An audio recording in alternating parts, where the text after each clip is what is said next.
Aqui, meus amigos, eu vou começar com uma notícia de exopolítica, tá? Introdução aqui.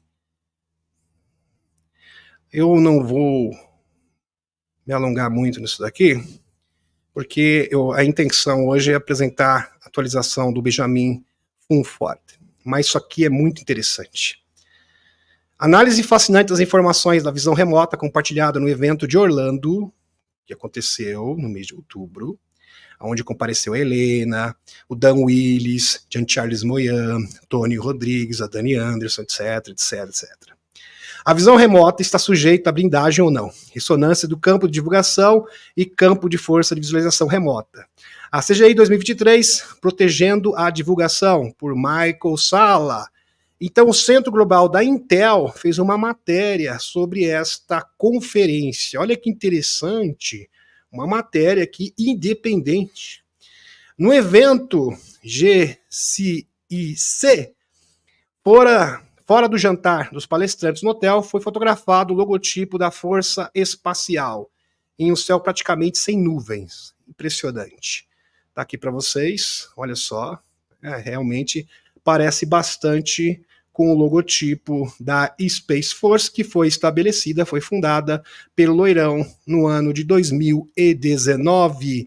No mesmo ano, o Haim Eshet, general israelense, veio a público e disse com todas as letras: a Federação Galáctica de Mundos existe e o Loirão trabalha com eles. Foi realmente uma notícia bombástica naquela época. E como o papel timbrado, mostrando que a Força Espacial, a Space Force, está aqui protegendo os palestrantes, protegendo a conferência de qualquer dano. Essa foi a impressão que deu. Depois a Helena fez uma atualização que eu vou apresentar para vocês daqui a pouquinho. No mundo corporativo, no mundo militar, eu vou apresentar aqui o artigo para vocês. O artigo desse grupo aqui, o grupo Centro Global, Centro Global da Intel, que compareceu a esse evento. Muito bem, mandaram um representante. No mundo corporativo, no mundo militar, se você enviar uma carta oficial, você faz um papel timbrado. Isso foi replicado eletronicamente com assinatura de e-mail, que muitas vezes inclui o logotipo da organização, o título do partido e outras informações. Esse documento torna-se uma comunicação pública que pode ser arquivada, fora da base de dados oficial da organização. A divulgação que irá divulgar essa tecnologia às massas. No entanto, como pode imaginar, há uma luta interna entre a facção A e a facção B, ou, se preferir, o Estado profundo, os financistas, versus os chapéus brancos, entre aqueles que querem isso aí e aqueles que querem mantê-lo trancado, aqueles que querem alavancar a divulgação e aqueles que querem obstruir a divulgação. Há muitas pessoas boas no governo dos Estados Unidos, de fato existem muitas pessoas boas. Dizer que o governo é mau ou mal orientado é insulto complexo devido ao tamanho da diversidade e complexidade das operações do governo dos Estados Unidos. Por isso, vamos manter isso em mente. Os oradores da conferência GCIC são, num certo sentido, todos denunciantes. Olha só, isso aqui, meus amigos, é uma análise vista de pessoas de fora, que compareceram essa organização de fora para ver, porque eles ficaram curiosos e eles fizeram esse texto aqui comentando o que eles concluíram. Os oradores da conferência CSIC são, em certo sentido, todos denunciantes que são contatados diretamente, são investigadores que compilam informações sobre informações alternativas. Já a Northrop Grumman Corporation foi uma companhia aeronáutica de desenvolvimento e construção de aeronaves nos Estados Unidos, formada em 1939. Foi fundida em 1994 com outra companhia aeronáutica, a Grumman, e juntas formaram o Northrop Grumman. Esta companhia destacou-se no longo do século XX pelo desenvolvimento e construção de aeronaves de sucesso a nível mundial, entre as quais aqui nós podemos destacar o bombardeiro furtivo B-2 Spirit. Mas o tema desse artigo não é a ramificação da Northrop Grumman Corporation, mas sim a declaração do seu fundador, a qual deixou claro em entrevista no ano de 1975.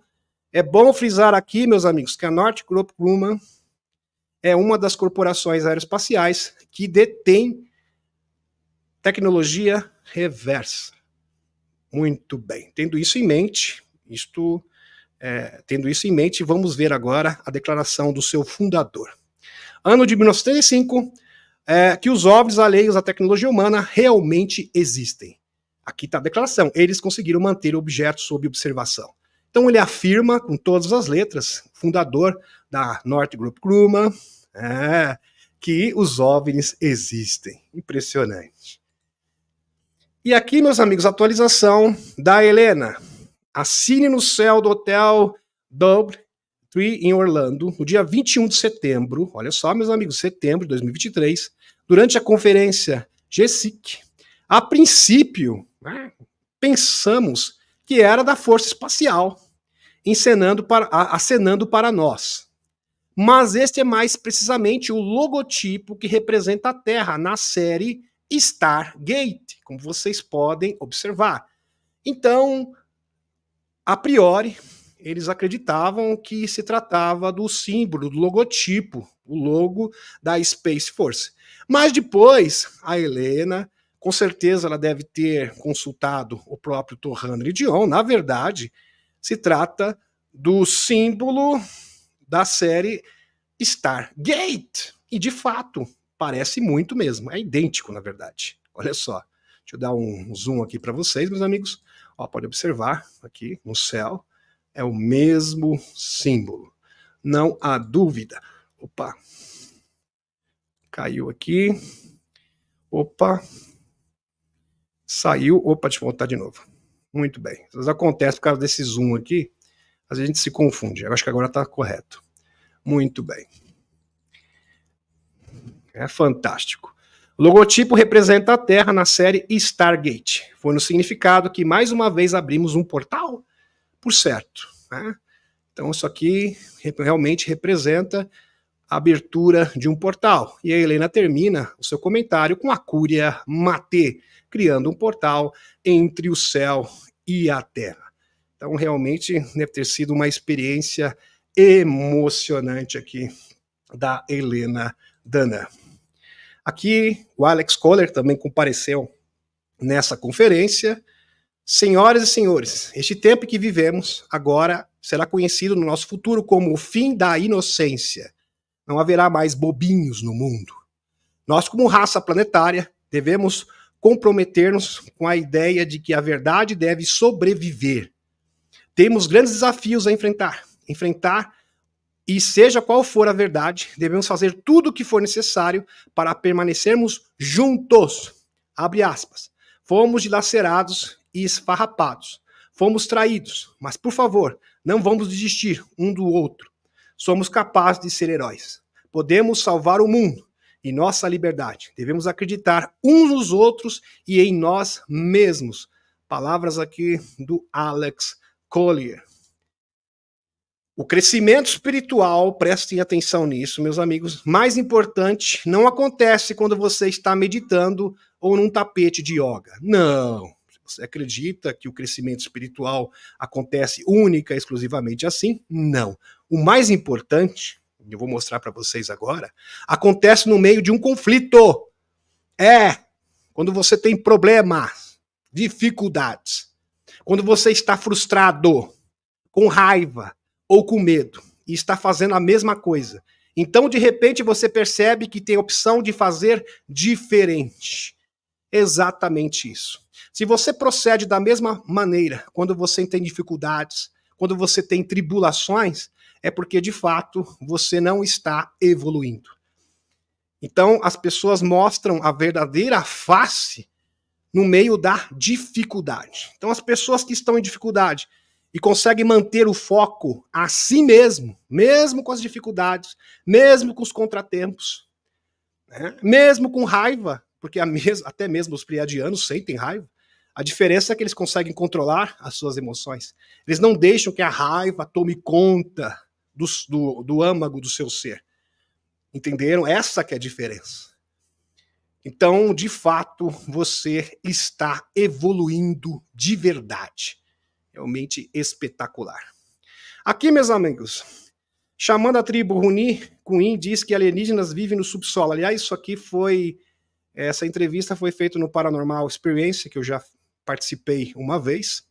A afirmação foi feita durante o programa sobre povos indígenas, organizado pelo canal brasileiro Paranormal Experience. Em um momento da entrevista, a questão era o que eles pensavam sobre alienígenas. Termo estranho e desconhecido dos aborígenes. Até que um dos seus interlocutores lhe mostrou um livro contendo a imagem de um ser da tipologia conhecido na ufologia como cinza, Grey. É o Grey, magro, cabeça grande, aquela característica de Grey, típico de Grey. O cacique, no caso, respondeu, este é Mancunaubu. Mancunaubu é uma entidade que reside no subsolo e se transforma em uma formiga, que chamamos de Una. É uma formiga grande, e chamamos de Mancunauba. Mancunauba, desculpem. Respondeu o xamã Bainawa, que imediatamente reconheceu a criatura na imagem. Esta formiga é muito perigosa. Se alguém a incomodar muito, pois pode levar o espírito dessa pessoa para o subsolo. Para recuperá-lo, é necessário ter um xamã habilidoso, acrescentou o cacique. Acrescentou o Sami. São seres que podem manifestar-se numa luz divina, com a luz de Nishpan. Abre aspas. São seres como os quais podemos estabelecer contato e que vivem no subsolo. Contribuiu novamente o xamã. Aqui são duas coisas distintas. Vamos linkar com as informações do Serviço Secreto Espacial e com todos os denunciantes históricos. Então, na história, meus amigos, os Hopi, os Uni, falam dos insetoides. Os insetoides formiga, que é, assim, amplamente difundido na cultura indígena dos povos norte-americanos. Ele faz parte da cultura e da tradição desses povos. Só que tem um porém. Até o JP cita os Homens-Formiga. Aliás, os Homens-Formiga estão protegendo o Nigishizida e são seres totalmente benevolentes. Uma coisa são os Homens-Formiga e outra coisa são os Greys. Grey e Homem-Formiga simplesmente não tem qualquer tipo de correlação. A única correlação entre os Greys e os Homens-Formiga é que os Greys, quando aqui estiveram, tinham bases subterrâneas, assim como os Homens-Formiga. Então eles ficavam no subsolo. O Neil Schneider, por exemplo, ele é categórico, que, por exemplo, na área 51, próximo à área 51 do lago, ali exatamente, o Lago Groll, ali tem uma base, havia uma base de Greys. O próprio, no livro do Bill Cooper, Eis um Cavalo Amarelo, ele fala a mesmíssima coisa. Bill Cooper, que é testemunha do Tratado de Greada. Ele fala que os Greys tinham várias bases subterrâneas em volta do mundo. Então, de repente, um desses índios, com certeza, viu um dos Greys e sabe que os Greys vivem no subterrâneo, assim como os Homens-Formiga, e fez esta associação. Mas é bom ter em vista que Grey é Grey e Homens-Formiga são Homens-Formiga e não tem um não tem a ver com o outro. Tá ok, meus amigos? Então vamos fazer essa distinção.